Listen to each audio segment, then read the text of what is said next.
생산과 소비 브로그 시작했습니다. 저번 시간에 독립운동을 평가하는 기준에 대해서 살펴보았죠.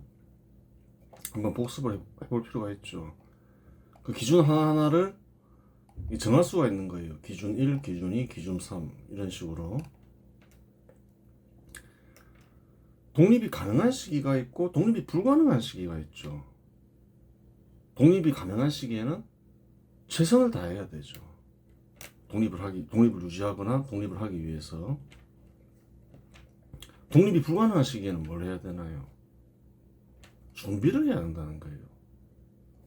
독립이 가능한 시기가 왔을 때 독립을 달성하기 위해서. 독립이 불가능한 시기에 막 전투를 벌이고 그래요. 그럼 어떻게 되나요? 계속 독립 역량이 소모하다가 독립이 가능한 시기에 아무것도 할 수 없게 되죠. 그런 건 독립운동이 아니라는 거예요.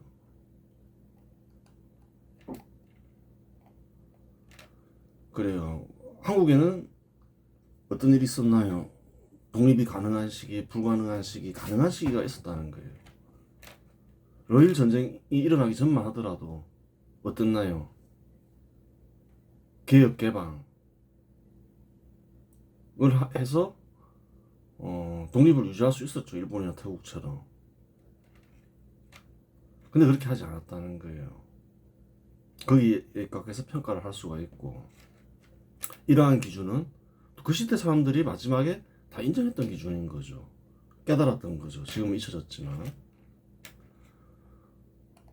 그래요. 독립이 불가능한 시기에는 준비를 해야 된다는 거예요. 이때 전투 벌이고 이런 건 뭔가요? 역량을 소모시키는 거다.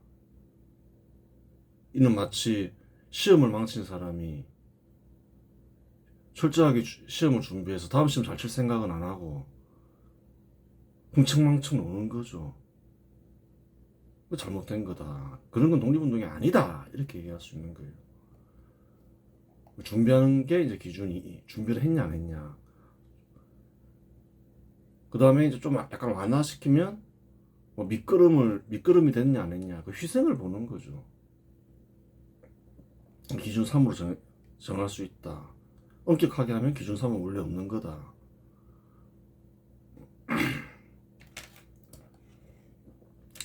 한국은 어떤가요? 1905년부터 1941년 사이에는 독립운동이 불가능하죠. 독립이 불가능하죠. 일본과 너무 힘의 격차가 심하죠. 그때는 뭘 했어야 되나요? 조선인들이 독립 역량을 강화시켜야 된다. 실력 양성을 해야 된다. 이렇게 얘기할 수 있는 거예요. 다음 시험을 잘 치기 위해서. 또 시험 있었나요? 없었나요? 있었다. 없는 것 같지만 있었다. 1941년부터 1945년 무려 4년간이나 있었다. 일본이 세계 최강국인 미국과 전쟁을 일으키죠. 얼마나 좋은 기회예요. 준비를 안 했으니까 이 기간 내내 내전 같은 게 없죠. 폭동도 없고. 한국인들이 이런 부분에 대해서 콤플렉스를 가지잖아요. 왜 그런가요? 무장투쟁을 선택할 수 있는데 시기가 딱 왔을 때 그래요. 뭔가 할 수 있는 역량이 전혀 없었다는 거예요. 다 소모하고. 아까 얘기했죠. 시험 준비해야 할 학생이 흥청망청 논 거나 마찬가지다. 그렇기 때문에 막상 도래했을 때 아무것도 할 수 없었다. 무장투쟁은. 그렇게 되는 거예요.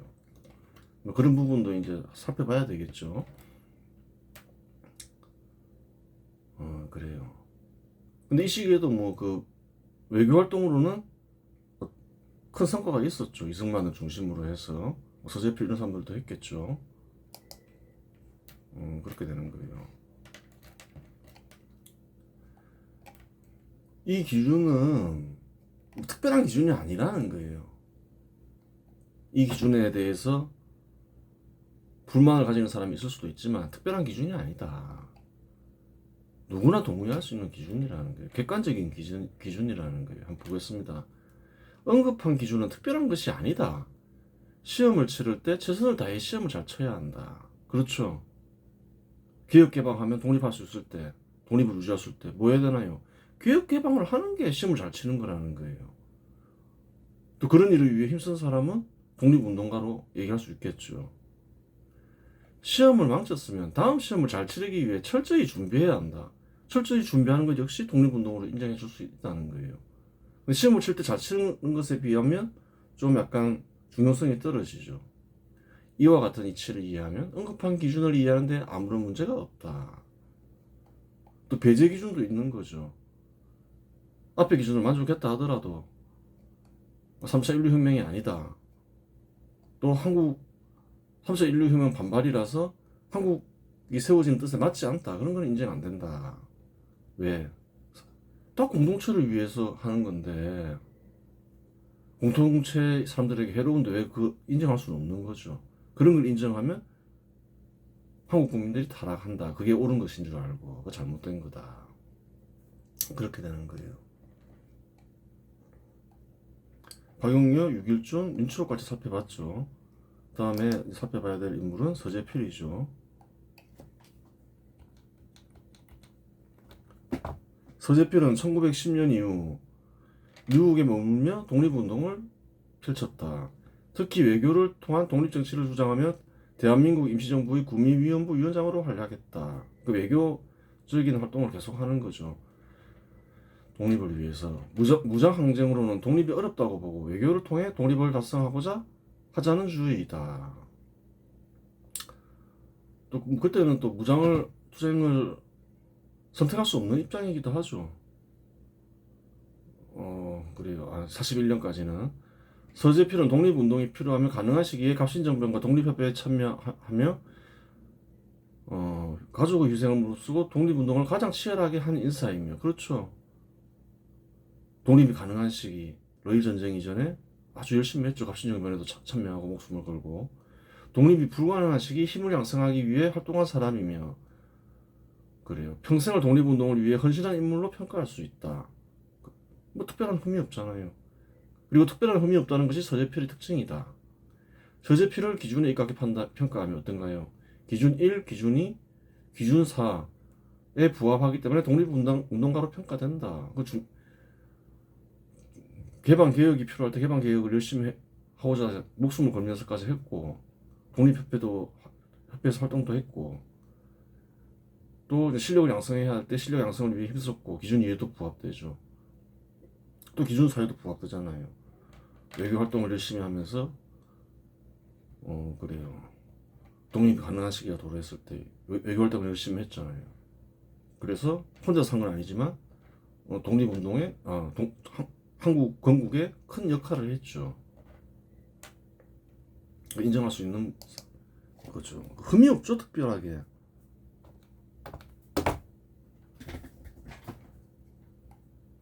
유길준도 그렇고 특별히 흠이 없잖아요. 윤치호는 막판에 좀 약간 의심받을 수도 있지만 그래도 그 전생애를 보면 인정할 수 있는 거죠. 약간의 흠은 될 수 있는 거죠.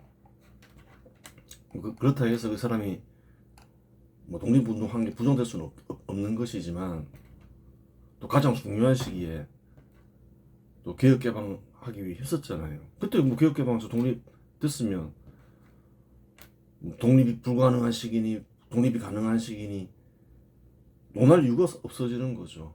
가장 중요한 시기에 한 사람이라는 거예요. 눈치로도.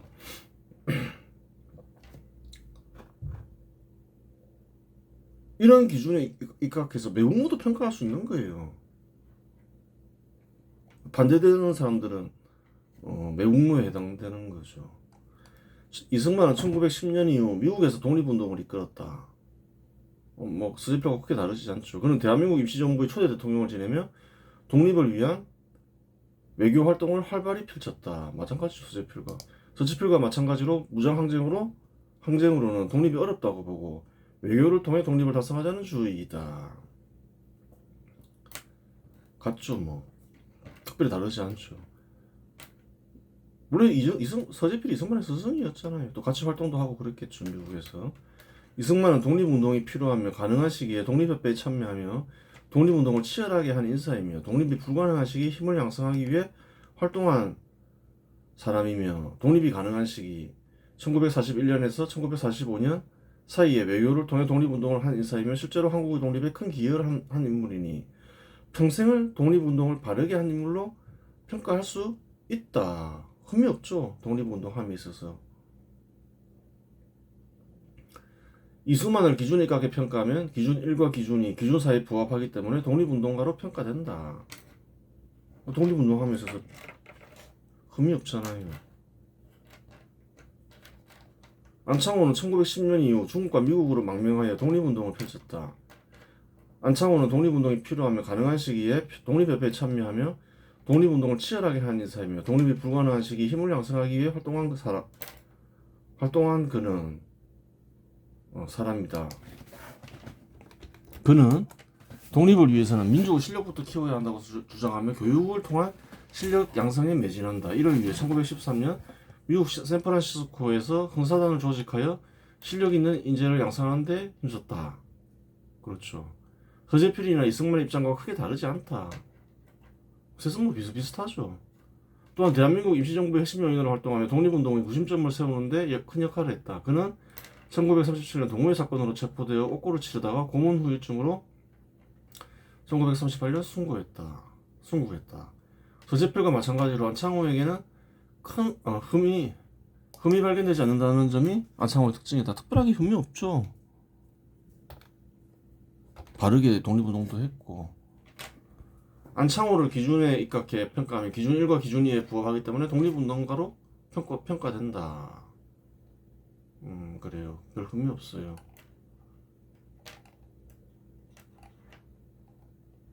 박용 의원이나 윤치호는 약간 좀 흠잡을 때가 있잖아요. 일본에서 고위직도 했지 이러면서. 그런데 6.1조 서재필, 이승만, 안창호는 뭐 그다지 뭐 흠이 없죠. 그래요. 홍정우와 서강범은 1910년 이전에 사망하였다. 홍정우와 서강범을 기준에 입각해 평가하면 기준 1에 부합하기 때문에 독립운동가로 평가된다. 흠이 없잖아요. 목숨을 걸고 합중정변에 참여했잖아요. 김옥균도 마찬가지겠죠. 오래 살다 보면 흠이 생길 수가 있는 거예요.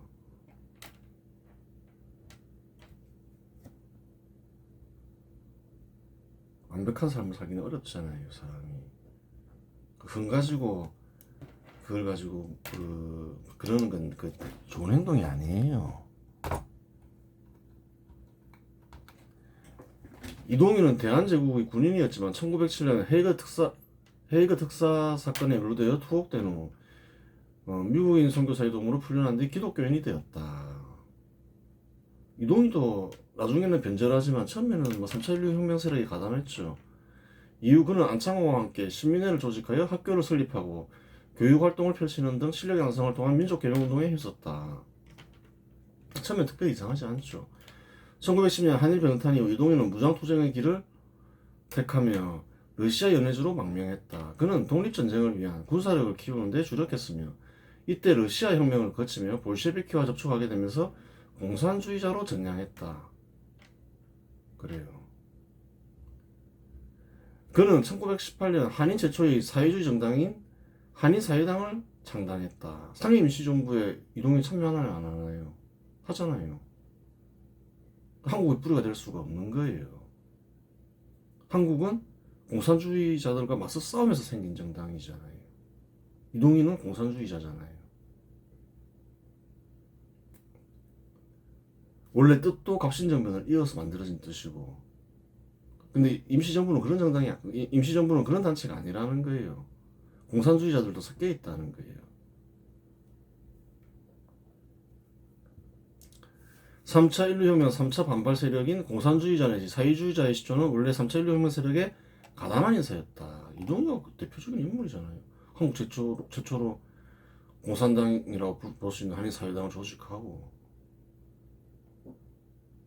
달리 얘기하면 3차 인류혁명을 배신한 이들이 한국 좌파의 뿌리라고 하겠다. 그렇게 되는 거예요.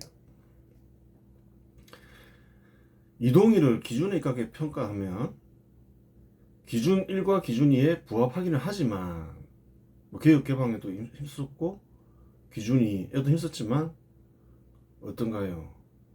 변절로 인해 기준 5와 기준 6에 걸려 독립운동가로 인정되지 않는다. 필요 없는 짓을 한 것이다. 공동체 구성원을 해롭게 하죠. 공산주의와 사회주의는. 그 잘못된 거다. 또 한국은 3차 인류혁명 세력에 의해 세워진 거다. 이런 사람은 인정이 안 된다. 배제 조건이라고 했죠. 자, 한국인들을 타락시킨다. 또 조선처럼 만든다. 그렇게 되는 거예요.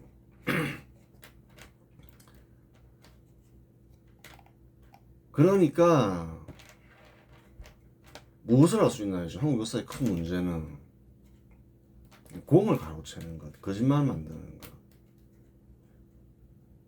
신분제도 폐지. 앞에서 다 살펴봤지만 감신정변을 일으킨 인사들이 뭔가요? 내세운 게 계속 확산 계승되어 온 거죠. 그래서 한국이 세워진 거예요, 사실. 갑신정변 인사들이 내세운 뜻과 한국을 그냥 비교해 보라는 거예요. 기본이 되는 틀. 요즘에는 많이 자익분자들로 인해서 많이 망가지고 있지만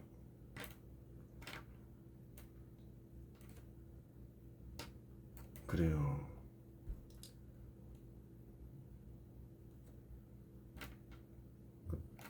근데 동학란 일으킨 이들이 마치 개혁 개방을 한 것처럼 뭐 신분제도 폐지 뭐 우리가 뭐 한 것처럼 막 이렇게 하잖아요. 날조로 해가지고 그런 게 어디 있었어요. 그러면서 갑신정변의 가치를 떨어뜨리고 또 이제 이승만 대통령이 한 일이라 해서 다 옳다고 얘기하지 말라는 거예요. 이승만 대통령도 열심히 독립운동하고 큰 나라 공이 있다고는 하지만 임시정부를 띄우는 거죠. 이건 또 뭔가요? 이와 같은 어떤 3차 인류혁명 개혁 그것을 임시정부의 공으로 돌리고 싶어 한다는 거예요. 자기가 시초가 되고 싶어 하는 거죠. 근데 이승만에게는 스승이 있나요 없나요? 있다는 거예요. 서재필이나 임치호 이런 사람들이 스승일 거 아니에요. 그 영향을 받아서 실제로 존경했고 이승만이 젊을 때는 나이 들어서 알 수 없지만 그 뿌리가 있다는 거예요. 시초가 아니라는 거예요. 이승만 대통령 역시 갑신정변을 일으킨 이들이 시초고 서재필을 또 스승으로 모신 것도 사실이고 또 존경했고 젊을 때는 배웠고 그런 부분이 있는 거예요.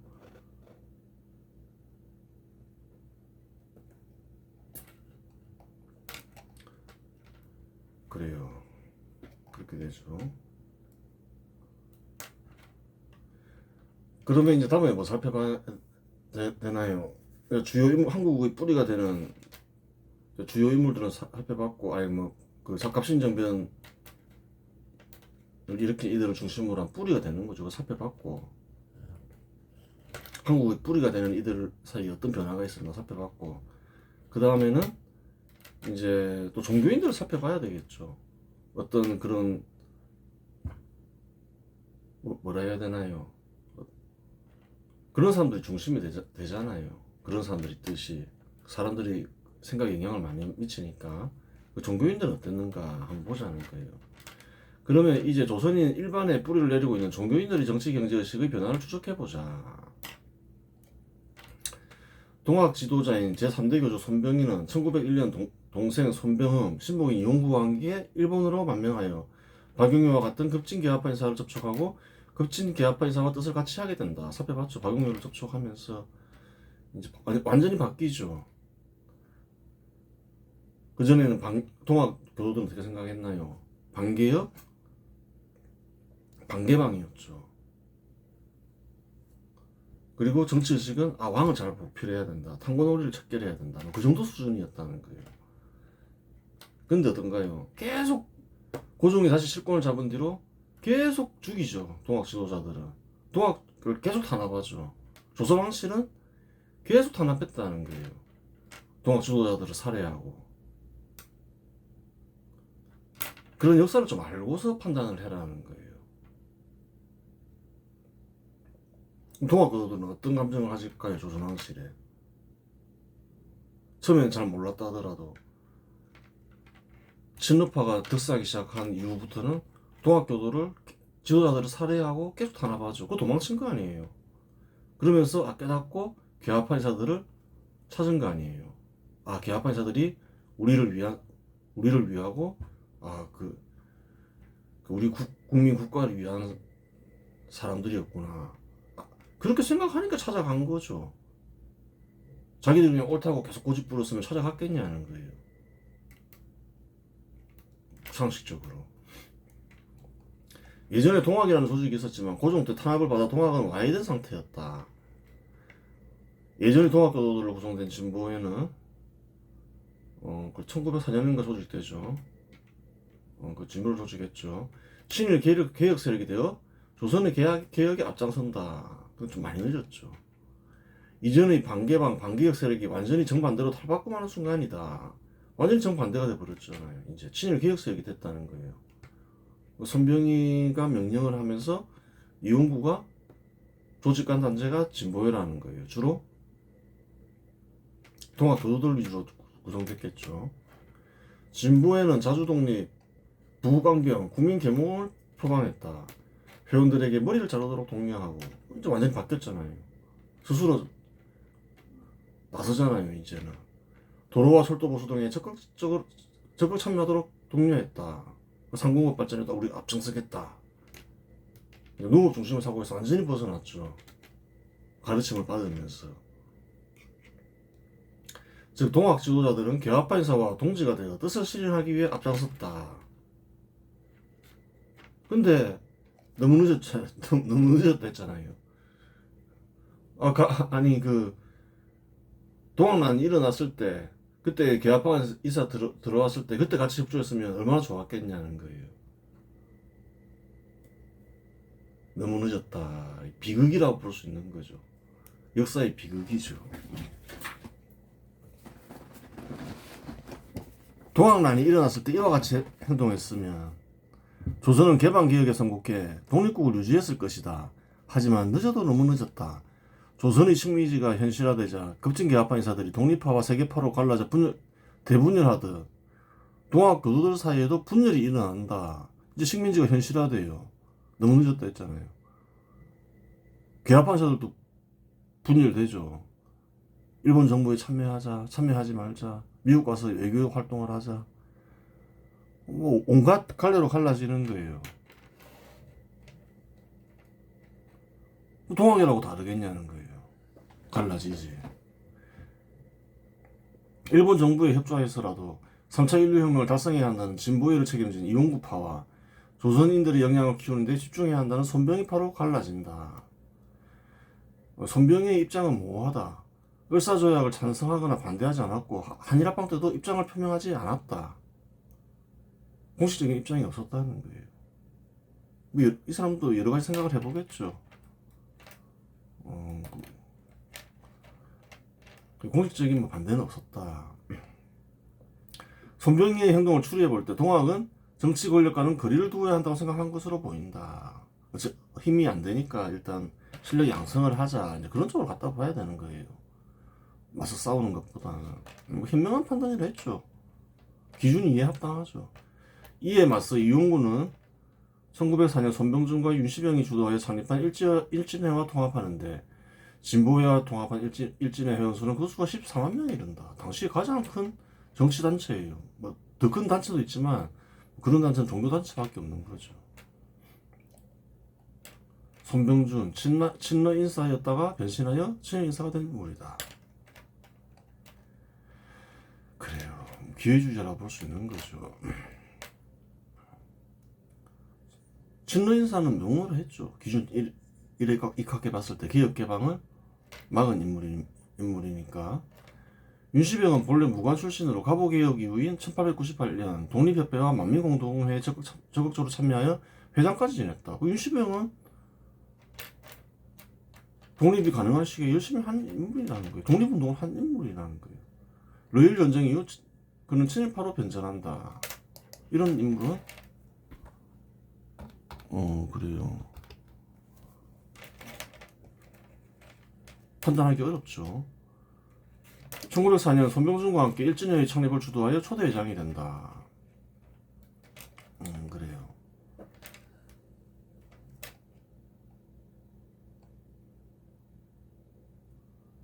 뭐 목숨까지는 안 걸었으니까 그냥 뭐 이것도 아니고 저것도 아니다 뭐 이렇게 볼 수 있는 거예요.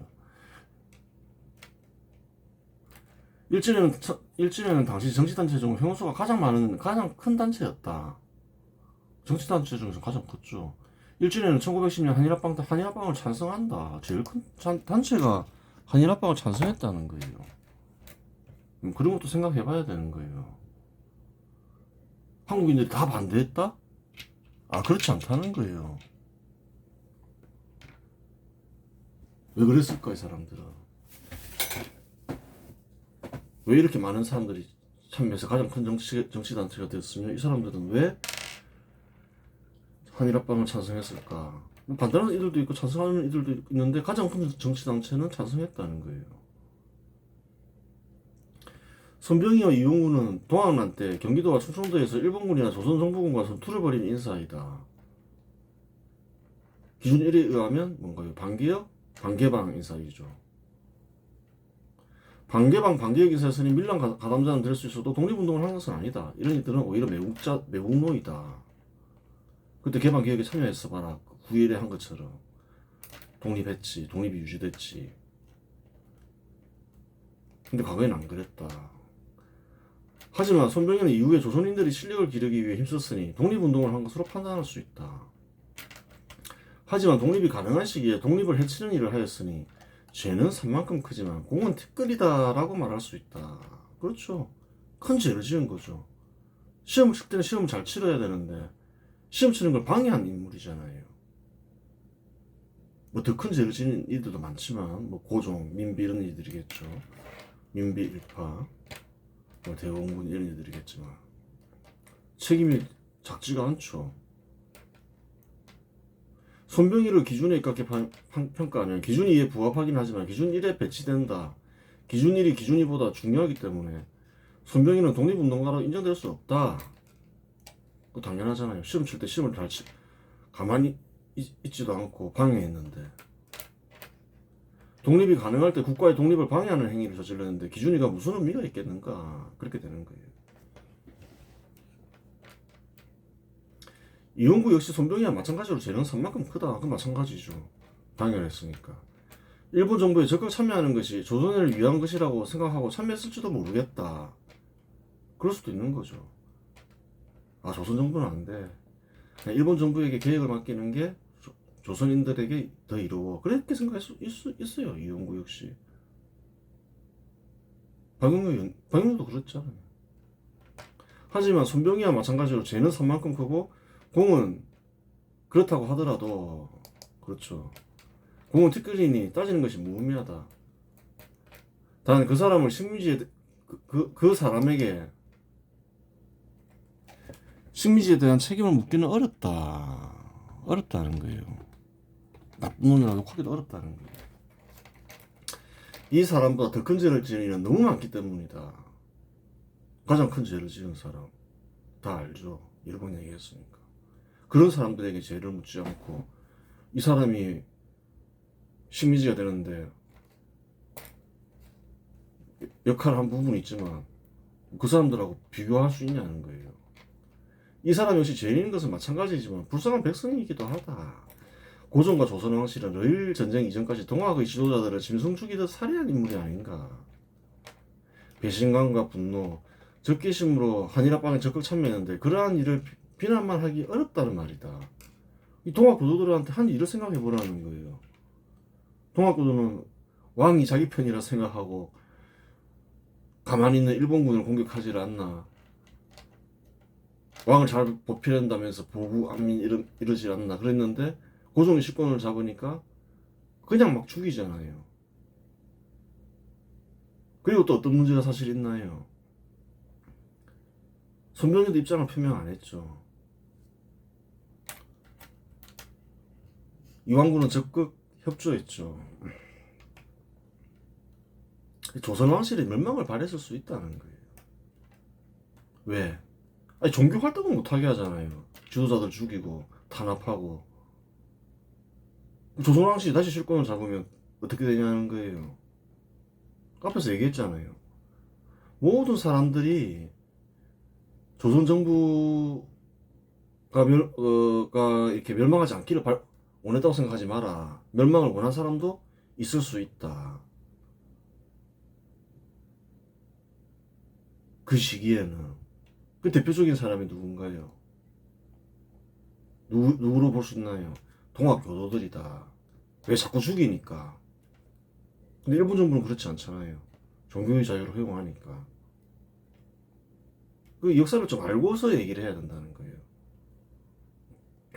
동학교도 어떤 입장을 취해야 되냐는 거예요. 조선 왕실은 동학 지도자를 살해하고 동학을 탄압하지만 일본 정부는 동학을 탄압하지 않으니 동학교도 입장에서는 조선 왕실은 사라져야 할 대상이다. 동학교도 입장에서는 그렇잖아요. 또 실권을 잡으면 또 죽일 수 있잖아요. 탄압하고. 그 역사를 알면 모든 이들이 반대했다. 독립을 위해 한일 합방을 반대했다. 그렇게 볼 수가 없다는 거예요. 일진에는 1909년 한일 합방을 100만 명이 찬성한다며 12월 이란 합방 성명서와 합방 청원서를 제출한다. 전 시대 사람들은 일진의 회원이 14만 명밖에 되지 않기 때문에 거짓으로 보기도 하지만 조선왕실의 적개심을 가지고 종교의 자유를 원하는 동학교도를 접촉하면 충분히 100만 명의 동의를 얻을 수 있다. 실상 일진회에 가입하는 이들 상당수는 동학교도였다. 윤구는 또 어떤 사람이었나요? 동학 지도자였다는 거예요. 동학교도들을 접촉할 수 있겠죠. 동학교도가 100만 명 안 된다는 거예요. 100만 명이 훨씬 넘었지. 그런 사람들 접촉해서 우리가 동학을 하기 위해서는 조선왕실이 사라져야 된다. 저자들은 우리 동지들 죽이지 않았느냐? 사인하지 왜 안 해요? 왜 100만 명이 안 돼요?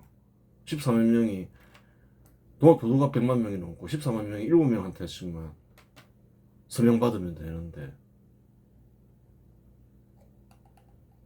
역사를 진실하게 가르쳐야 된다는 거예요.